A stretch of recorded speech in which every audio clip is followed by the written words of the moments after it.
I think it's a real great tragedy that people are forced to read in school. Like they're physically forced to read things they don't want to read. I hate the idea of forcing somebody to read. Reading should be a beautiful, fun activity that's an escape from your world. It shouldn't be something you dread or you hate or you say you don't like. I'm a firm believer that there's a book out there for everybody. Saying you don't like reading is like saying you don't like food.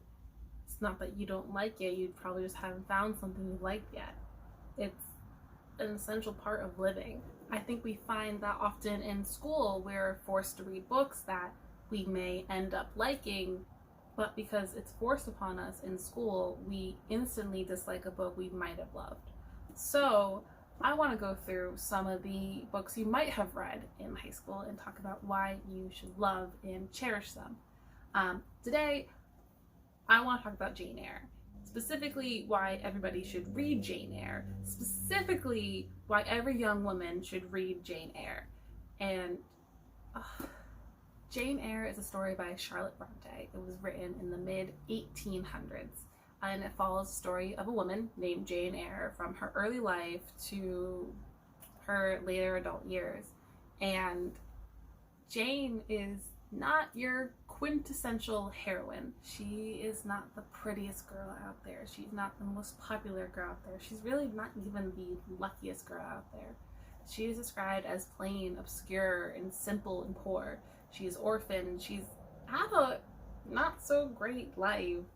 But anything that kind of can go wrong does go wrong.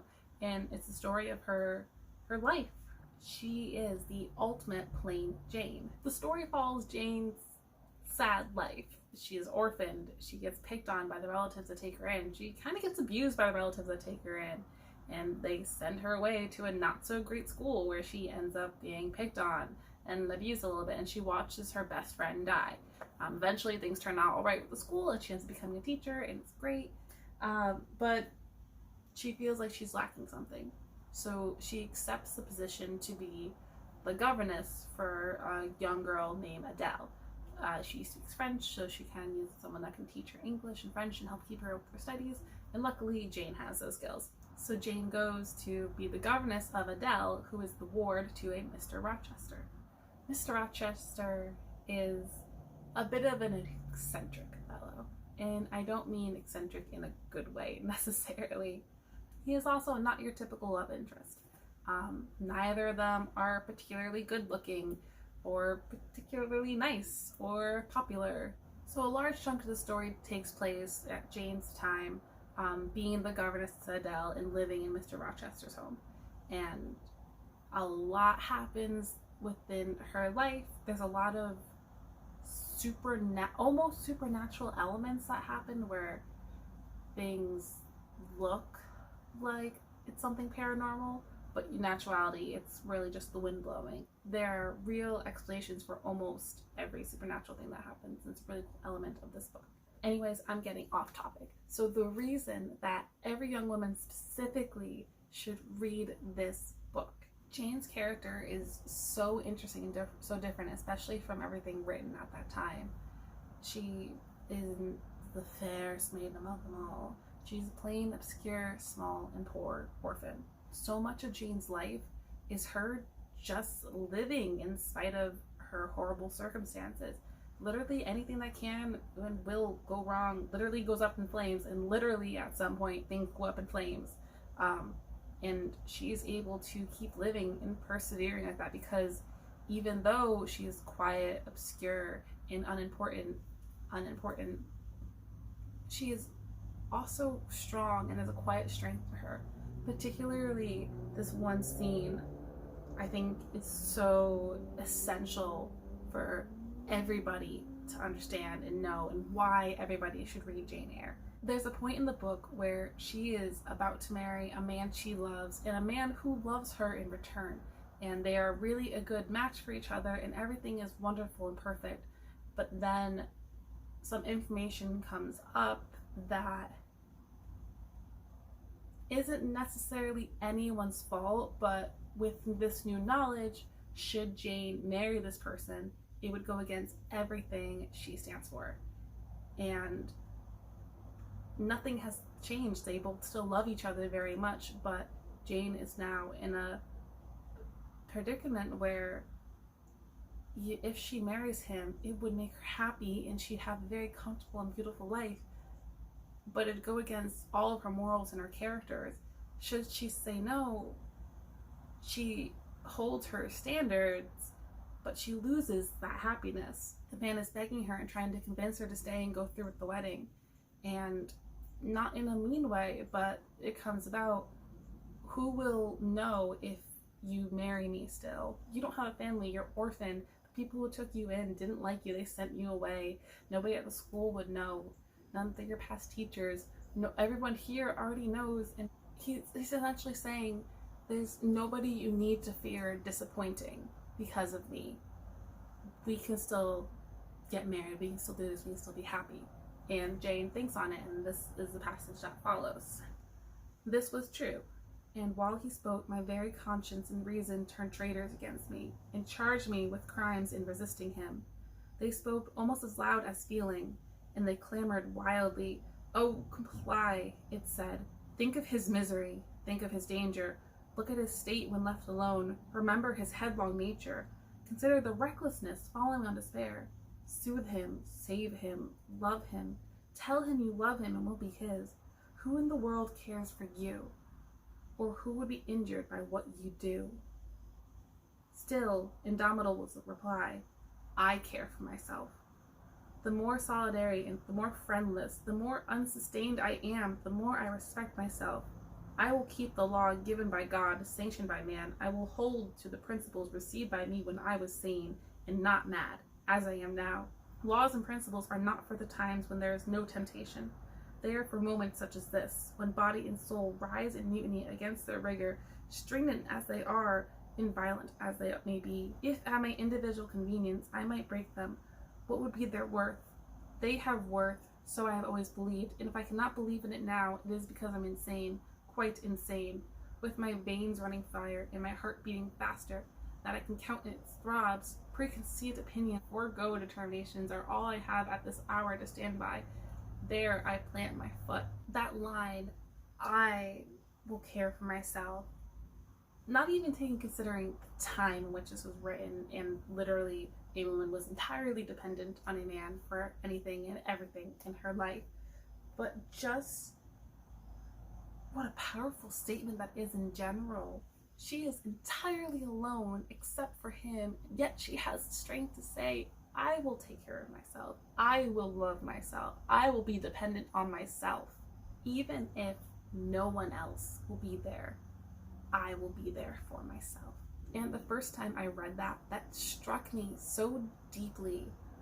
I have read so many stories where the person, the protagonist, most often female protagonist, when they have a moment of confidence, it's kind of like, bam, here I am. I ain't standing for no shit. It's a very loud moment where she's like, I don't need no man, and has a great montage of glittery outfits, and it's like, boom, in your face, I'm strong, I'm independent, bang, done. However, I don't feel like that. That's not something I can necessarily relate to. I may have days where I'm like, yeah, I'm a boss ass bitch, I don't need anybody, but I'm not like that most days. Most days, even on a good day, I can struggle to be like that, and on a bad day, it's almost impossible. Reading this moment on what is easily the worst day of her life, and for her to be able to still say, I won't settle when I know I deserve more. I won't compromise myself. I will stand my ground in a very quiet strength manner, is very inspiring. And it's something I feel is real and attainable, much more so than a double door entrance of boom, here I am. There's the phrase that well-behaved women often don't make history, but I am in fact a very well-behaved woman. I am such a goody two-shoes. I am a nerd. I like to read. I am awkward. I am clumsy, and I'm a very introverted person who's good at pretending to be extroverted. So that ideal strength is very intimidating for me. But Jane's, her quiet self-assuredness in times where things are not easy, I find that to be incredibly inspiring and incredibly motivating.